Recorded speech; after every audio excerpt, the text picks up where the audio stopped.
Imana ishimwe cyane bene data. Uyu munsi wa none ndifuza ko tuganira ijambo ry'Imana rivuga ngo impembo z'abana b'Imana. Impembo z'abana b'Imana. Petero amaze gukurikira Yesu, amaze guhamagarwa, yabajije Yesu aramubaza ati ese twe twasize byose tuzahabwa iki? Twe twasize abana, twe twasize ababyeyi, twe twasize amatungo, twe twasize imyanya yacu, tukaza gufata umwanya wo kugushaka, tugafata umwanya wo kugendana nawe, tuzahabwa iki? Yesu Kristo aramubwira ngo abasize ibyo byose abo bazahabwa ubugingo bw'iteka ryose. Ngize impembo. Wewe wemeye ugasiga icubahiro kubwa Kristo, ugasuzugurwa n'utogusuzuguye. Wewe wemeye kubesherwa n'utokubesheye. Wewe wemeye gukubitwa n'abatogukubise. Wewe wemeye gucisha bugufi mu gihe abandi badacisha bugufi. Wewe wemeye gushaka Imana mu gihe abandi batayishaka. Wewe wemeye gutanga umwanya wawe kubwa Yesu Kristo. Nta kindi azaguhemba ubukire, icubahiro n'ubugingo buhoraho iteka ryose. Ngibyo impembo zitatu azahemba abamukurikiye. Imana ishimwe cyane.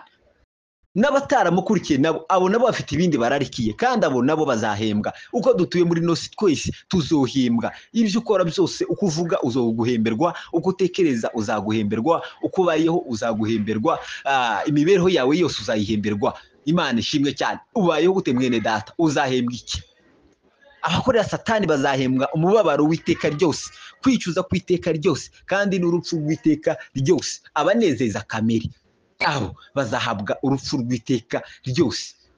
Imana itubabarire. Ariko kandi nabemeye gukurikira Kristo, nabemeye guhara ibyabo, nabemeye gusa n'abatari mu isi kandi bayirimo, abo ni ukuri bazahabwa ubukire, bazahabwa icubahiro, bazahabwa ubugingo bw'iteka ryose. Nubwo wamurenganya bingana gute, nubwo wamurwanya bingana gute, nubwo wamubeshera bingana gute, nubwo wamwanduza bingana gute, nubwo wakora iyo bwakaba, ariko uyu izi mpembo ni ukuri nta kizazimukuraho.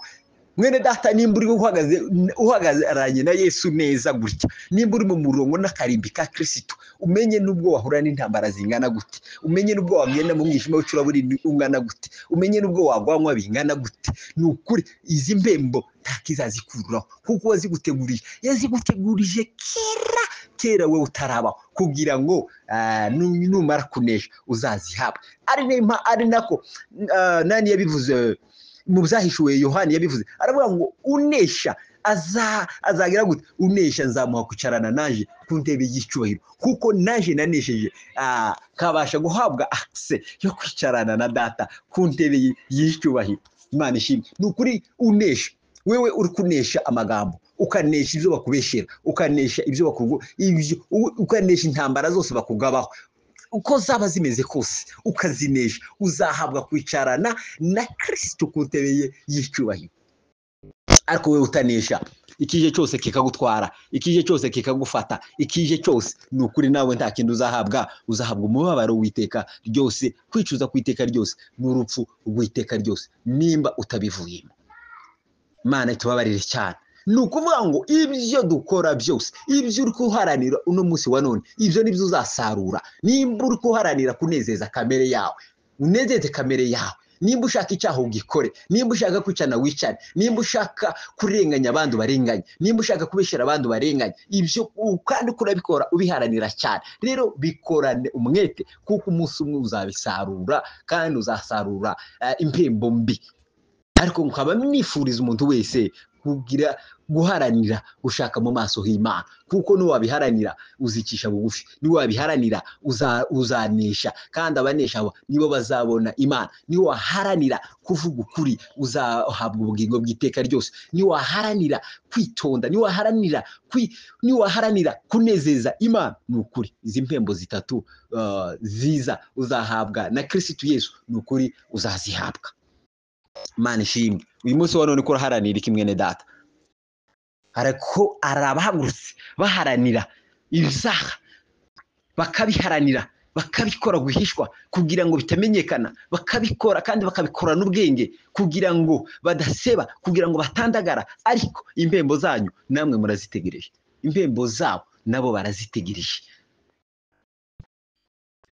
Uyu ni umwanya wo kwicunguza wicunguze mu mutima uvuge ati se umutima wanje uharaniye iki muri no misi? Uharaniye igitaramo, uharaniye kuzabona ubugingo bw'iteka ryose, uharaniye kuzabona Imana, uharaniye kuzishima ibyishimo by'iteka ryose, uharaniye kuzatarama igitaramo cy'abana b'Imana, uharaniye uharanira kuzabona ubugingo bw'iteka kwe.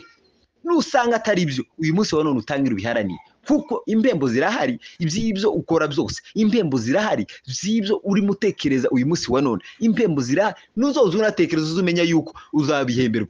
Nutekereza neza uzoza uvuga ngo uzabihemberwa, nuvuga neza umenye ngo uzobihemberwa. Kandi nabwo nukora nabi, ugatekereza nabi, ukagira ibiganiro bibi, uzumenya nabyo nyuma y'ubu buzima nzabihemberwa. Rero nzoza tumenya yuko tuzabihemberwa, tugerageze dukore neza kugira ngo tuzahembwe. Abakoreye Imana bazahembwa. Impembo zabo ntakizazikuraho, impembo zabo intambara ntizazikuraho, impembo zabo imiyaga ntiyahuha izo mpembo zikurweho. Ababi ntibazirwanya bikurweho, Satani ntiyazirwanya bishoboke, kubera yuko babikoreye. Imana ishimwe. Nawe mwene data, ibyo uharaniye uzabironka. Nimba ari byiza uzabironka, nimba ari bibi uzabironka. Rero ndakwifuriza guharanira gukora ibyiza bigishoboka, ndakwifuriza kuvuga neza bigishoboka, ndakwifuriza gukorera Imana bigishoboka, ndakwifuriza gushaka ubuzima bw'iteka ryose bigishoboka. Igihe niki, nta kindi gihe. Uwiteka abafashe kandi abagirire neza. Amen.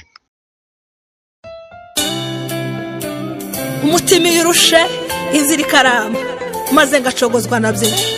Nzanibuka umunsi mwiza uzaza kuri twe, tuzaruhuka iteka ryose.